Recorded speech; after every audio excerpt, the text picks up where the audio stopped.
اکثر دیکھا گیا ہے کہ لڑکی جب شادی کر کے دوسرے گھر جاتی ہے تو اس کو نفسیاتی مسائل کے ساتھ ساتھ جسمانی مسائل کا بھی سامنا کرنا پڑتا ہے۔ بہت سی لڑکیاں جب شادی کر کے نئے ماحول میں جاتی ہیں تو سنگل لائف سے شادی شدہ زندگی ٹوٹل چینج ہوتی ہے۔ نئے گھر، نئے ماحول، نئے طرز زندگی کی ابتدا میں بہت سی لڑکیاں ذہنی طور پر اپسیٹ ہو جاتی ہیں۔ وہ نئے ماحول میں ایڈجسٹ نہیں ہو پا رہی ہوتی۔ میاں بیوی کی اکثر آپس میں جلد انڈرسٹینڈنگ بھی نہیں ہو پا رہی ہوتی۔ وہ ایک دوسرے کو سپیس نہیں دے پا رہے ہوتے اور ایک دوسرے سے ذہنی طور پر دور ہو رہے ہوتے ہیں۔ اس کے لیے ان کو صبر، تحمل اور حوصلے سے کام لینا چاہیے۔ ایک دوسرے کو سمجھنے کی کوشش کرنی چاہیے، مگر ان ذہنی مسائل کے ساتھ ساتھ اکثر لڑکیوں میں جسمانی مسائل بھی سامنے آتے ہیں جو شادی سے پہلے کبھی نہ تھے۔ سسرال میں اکثر جاہلانہ روش رکھنے والے لوگوں میں یہ باتیں گردش کرنا شروع ہو جاتی ہیں کہ بیمار لڑکی ہے، بہت سست ہے، بیمار بہو مل گئی، وغیرہ وغیرہ۔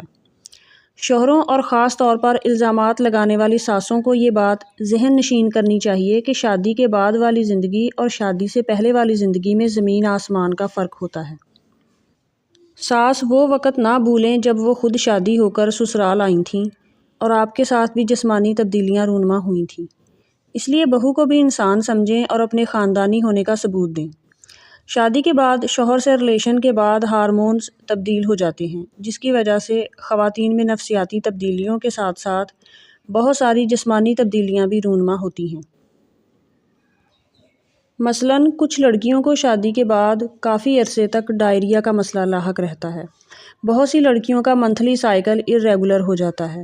کچھ لڑکیوں کو کانسٹیپیشن کا مسئلہ لاحق ہو جاتا ہے۔ وہ پریشان ہو جاتی ہیں کہ شادی سے پہلے تو ایسا کبھی نہیں تھا۔ یورین انفیکشن ہو جاتا ہے، ہیئر فال کا بہت ایشو ہو جاتا ہے، سٹمک ایشو ہو جاتا ہے، متلی محسوس ہونا، بھوک نہ لگنا یا بہت زیادہ بھوک لگنا، بہت زیادہ کمزوری محسوس ہونا، ایسے یا دوسرے اور بھی بہت سے جسمانی مسائل پیدا ہو جاتے ہیں۔ ساس اور شوہر، بیوی اور بہو کے متعلق بہت ساری غلط فہمیوں کا شکار ہو جاتے ہیں اور اس کے متعلق ہمیشہ مشکوک رہتے ہیں کہ یہ تو پہلے سے ہی بیمار تھی، ہمارے ساتھ انہوں نے فراڈ کیا، بیمار لڑکی ہمیں دے دی۔ اکثر کم ظرف لوگ ایسی باتوں پر طلاق بھی دے دیتے ہیں۔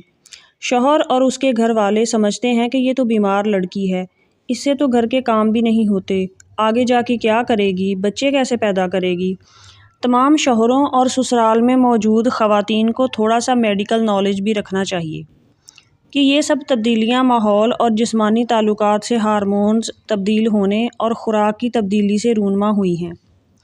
صبر و تحمل سے کام لیا جائے، ڈاکٹر سے رجوع کیا جائے، بہترین خوراک، اچھا ماحول، پرسکون وقت دیا جائے، جس سے وقت کے ساتھ ساتھ سب کچھ نارمل ہو جائے گا۔ وہ لڑکی دوبارہ اسی جسمانی ساخت پر آ جائے گی جیسے شادی سے پہلے تھی۔ ڈاکٹر سے رجوع کر کے اسے وہ میڈیسن اور خوراک دی جائے جو اس مسئلے کا حل ہو اور ان سب معاملات کو نارمل سمجھا جائے۔